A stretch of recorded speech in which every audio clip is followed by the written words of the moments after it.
Hidup bukan tentang bagaimana kamu harus bisa menguasai orang lain, apalagi untuk menguasai dunia ini. Tetapi hidup adalah tentang bagaimana kamu mampu mengendalikan ego kamu sendiri dan mampu menguasai diri kamu sendiri. Itulah tujuan hidup yang sebenarnya. Di episode kali ini kita akan sedikit bahas tentang Dark Triad. Apa itu Dark Triad? Oke, mari kita bahas sama-sama ya.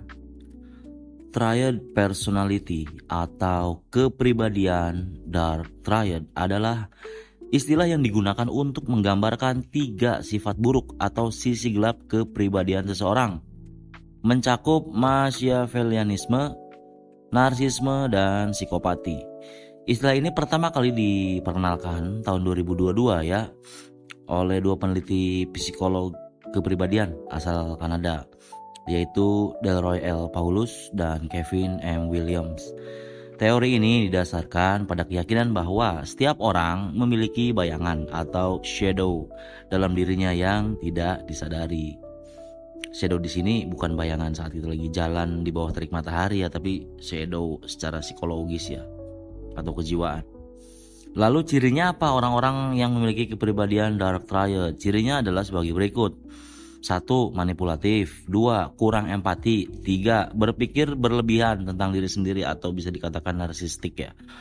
Lalu keempat, tidak malu untuk mempromosikan diri atau kayak membangga-banggakan diri sendiri lah, membagus-bagusin diri sendiri gitu-gitu, kamu pasti ngerti. Lalu selanjutnya yang kelima, sering terlibat dalam perilaku agresif dan berbahaya. 6. Bersedia melakukan atau mengatakan apapun untuk mendapatkan keinginannya. Ini mirip seperti karakter Joker atau para gangster gitu ya, yang di film-film gitu ya. Bos-bos mafia atau bos gangster yang terlihat kejam, bengis, sadis, kurang lebih seperti itu ya.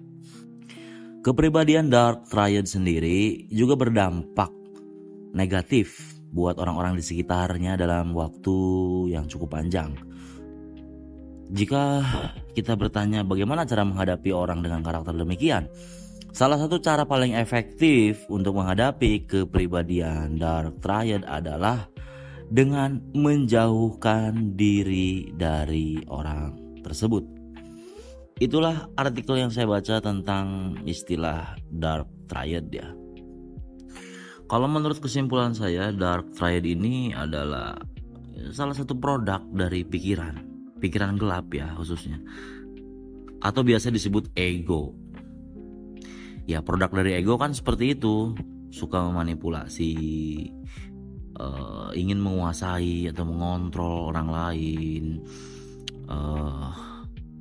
macam-macam ya. Salah satunya juga ada narsistik, egosentris, ya itu kan produk-produk dari ego sebenarnya. Ego yang lebih besar dari kesadaran yang kalah oleh pikiran gelap atau ego. Makanya sifat-sifat negatif yang seperti itulah yang justru muncul ke permukaan. Nah, berbicara tentang Dark Triad ya, kebetulan ada pertanyaan atau sharingnya dari brother kita. Langsung kita dengerin aja ya sharingnya. Bang, tolong kasih pencerahan dong buat gue. Jujur gue merasa diri gue ada di sisi Dark Triad dan juga narsistik. Nah, jadi gini bang, gue memiliki hubungan dengan cewek yang narsistik juga. Selisih umur gue sama dia 10 tahun, gue 30 tahun, dia 20 tahun. Di sini dia sifatnya friendly ke semua orang, khususnya lawan jenis. Sering ke gap chattingan sama cowok lain. Sebenarnya dari awal gue juga udah tahu kalau dia, mohon maaf, rusak. Sedari awal gue emang gak ada niat jahat atau memanfaatkan dia untuk hasrat nafsu. Tapi lebih ke mengarahkan dia supaya hidupnya bisa berubah ke versi yang lebih baik dari sebelumnya. Dia suka bohong dan pintar manipulatif ya. Nah di sini gue merasa kayak gue sayang sama dia, jadi gue mutusin buat nemenin dia terlepas. Meskipun kita sama-sama tahu kalau kita tuh nggak bakal bisa bersama selamanya karena ada beberapa aspek pribadi yang sangat tidak memungkinkan. Gue udah mati-matian bang, dan gue terima kalau dia memanipulasi gue.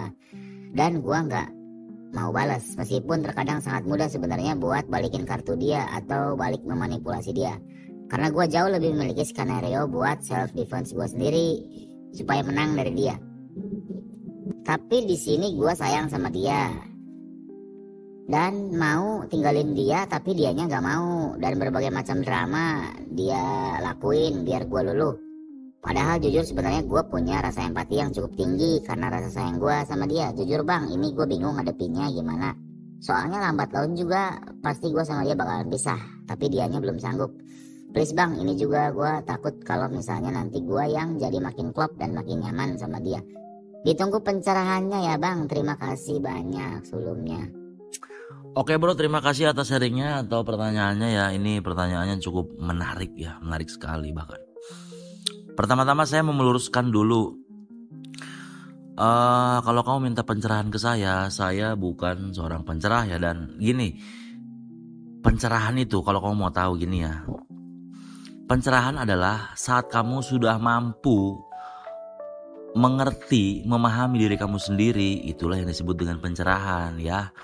Kalau sharing dari saya itu bukan pencerahan, itu cuma sekedar sharing informasi atau wawasan ya dari sudut pandang saya. Sekali lagi, saya bukan lagi ngasih kamu pencerahan, oke? Pencerahan itu datang dari diri kamu sendiri. Setelah kamu bisa memahami diri kamu, oke? Jawaban saya gini ya, bro. Ingat bahwa tidak ada kegelapan yang tidak bisa sirna oleh cahaya. Kalau kamu anggap dia sebagai representasi dari kegelapan, maka kamu harus jadi cahaya untuk menerangi dia. Kalau dia sebagai ruangan yang gelap dan kamu ada di dalamnya, maka jadilah kamu sebagai lilin untuk menerangi ruangan tersebut. Kamu pasti paham ya maksud analogi saya ini. Tidak ada kekuatan di dunia ini yang lebih besar dan lebih kuat dari yang namanya kekuatan cinta. Cinta yang saya maksud di sini bukan tentang rasa perasaan atau hasrat ke lawan jenis ya. Walaupun itu juga secuil bagian kecil dari cinta sih. Tapi cinta yang saya maksud di sini adalah cinta sebagai kekuatan positif yang sangat besar, bahkan tidak terbatas. Maaf kalau saya akan menjawab dengan pendekatan spiritual, karma, dan reinkarnasi ya.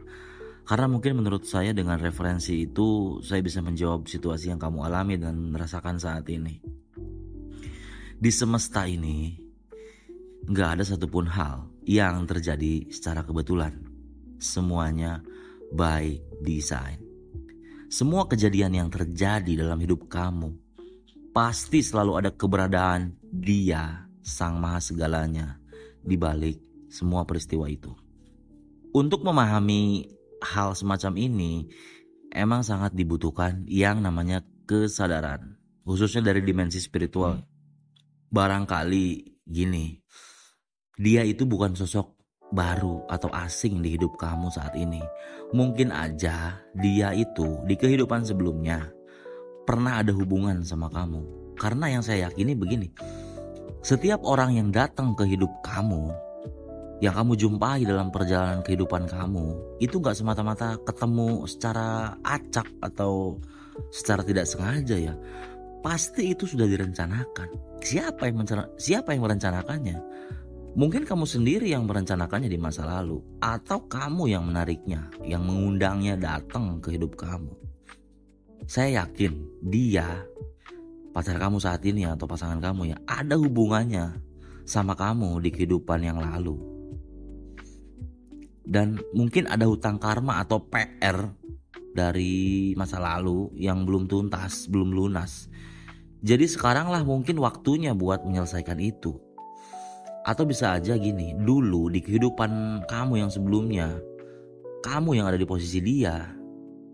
Dan di kehidupan sekarang dibalik gantian.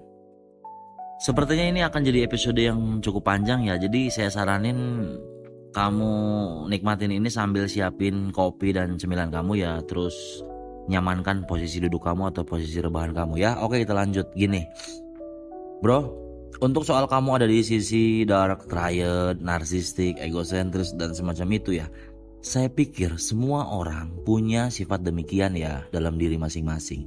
Termasuk saya sendiri juga. Cuma yang membedakan gini, ada beberapa orang yang mampu mengendalikan, ada sebagian orang yang belum mampu mengendalikan. Ada juga orang yang lebih menonjolkan sifat-sifat tersebut, lalu pada akhirnya merugikan diri sendiri dan orang lain karena tidak bisa mengontrol diri sendiri. Jadi tergantung gimana kesadaran kamu, tergantung sebesar apa dan sudah sampai di mana kesadaran kamu dalam melihat misteri kehidupan. Melihat segala sesuatu yang tidak terlihat dalam bentuk materi, melainkan secara energi. Sifat-sifat yang tadi itu seperti dark triad, narsistik, atau egosentris, itu adalah buah dari pikiran gelap, pikiran yang tidak terkena cahaya. Itulah yang biasa disebut ego. Ego itu apa sih? Itu yang biasanya disebut setan oleh kebanyakan orang. Sekali lagi, ego itu kan membisikkan kamu dari dalam kan. Seperti ada suara di kepala atau di kuping kamu. Kedengeran sama kamu tapi orang lain gak denger, cuma kamu aja yang denger. Karena dari dalam diri sendiri itulah yang sering disebut setan, sukanya menggoda, membisikkan, menyesatkan. Ya seperti itulah cara kerjanya ego atau setan yang kamu tahu selama ini ya. Tapi belum kamu kenali. Selama ini kan orang-orang ngiranya setan atau iblis itu entitas lain di luar diri. Padahal semuanya ada di dalam diri kamu sendiri, di dalam diri kita semua. Setan ada dalam diri kita, malaikat ada dalam diri kita, sifat-sifat binatang juga ada dalam diri kita, tumbuhan juga ada sifatnya ada dalam diri kita. Semua makhluk hidup itu ada dalam diri kita ya, esensinya. Bahkan Tuhan juga ada dalam diri kita. Tuhan kan selalu bersama kita. Nah, tinggal kamu mau merepresentasikan diri sebagai apa? Sebagai orang yang memiliki sifat-sifat tadi, menjelma sebagai ego dengan sifat-sifat setan atau iblis. Setan dan iblis kan sukanya gitu, manipulatif, mengontrol orang lain, berusaha menguasai dunia, dan semacamnya. Atau kamu mau jadi orang dengan kesadaran tinggi yang tidak merugikan orang lain. Justru dengan kepekaan yang kuat, penuh cinta kasih kepada orang lain tanpa syarat, tanpa pamrih, bijak. Seperti sifat malaikat dan Tuhan bahkan ya. Silakan kamu pilih sendiri.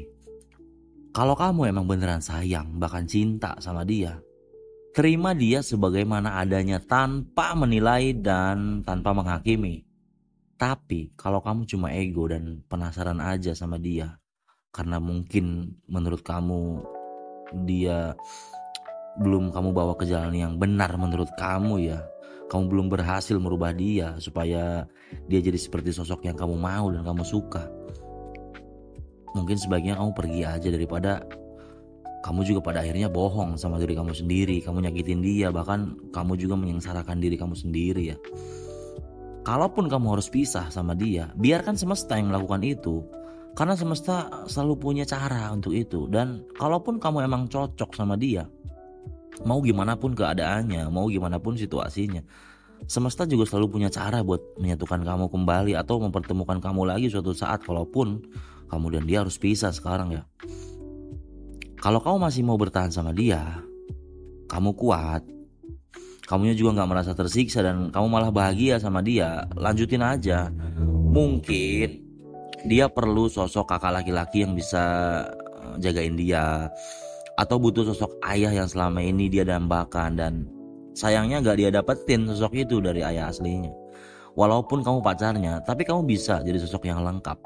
Kamu bisa jadi pasangannya sekaligus teman, sahabat, kakak laki-laki yang baik, dan sosok ayah yang dia cintai dan hormati mungkin ya. Gini, saya mau sampaikan sebelum saya tutup video ini ya. Karena bonus dari mencintai secara tulus, sekali lagi garis bawahi ya, secara tulus. Tulus itu kan artinya tanpa muatan, tanpa pamrih, tanpa mengharap balasan sama sekali. Itu yang disebut ikhlas. Hanya memberi bukan meminta, apalagi nuntut dan maksa. Saya ulangi lagi ya. Bonus dari mencintai secara tulus adalah pasti dicintai. Entah dicintainya oleh siapa. Mungkin oleh orang lain, bukan dia ya. Gak harus dia, gak harus dengan orang yang sama.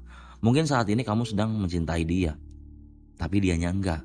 Gak usah cemas, nanti kamu pasti ada di situasi di mana kamu sebagai orang yang dicintai. Karena kamu pernah mencintai secara tulus saat ini. Karena hidup adalah siklus. Semoga ini cukup menjawab pertanyaan kamu ya. Kita ketemu lagi di video yang lain. Terima kasih pertanyaan, terima kasih sharingnya. Ingat untuk selalu jaga kesehatan dan selalu bahagia. Oke? Ketemu lagi di episode yang lain.